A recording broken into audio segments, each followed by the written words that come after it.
Hiranur, Efendim. bugün ne açıyoruz? Sürpriz yumurta.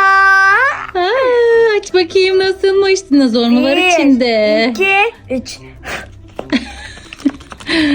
Dinozorlu yumurta açıyoruz İlk bunu arkadaşlar. açacağım çünkü bunda oyuncak var. Onda mı? Evet. Aç bakalım hadi. Bakalım içinden ne çıkacak. Ben de merak ediyorum arkadaşlar. Aa. Ne?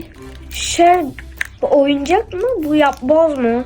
Ay çıka çıka yapboz resim mi? Çok yapıştırdı, hiç belli olmuyor. Açayım mı? Aç tabii ki de canım. Yapboz mu bu ya? Dinozorlu yapboz mu resim mi? Merak ediyorum. Biraz çabuk açsaydın. Açamıyorum ki sert. Neymiş bu?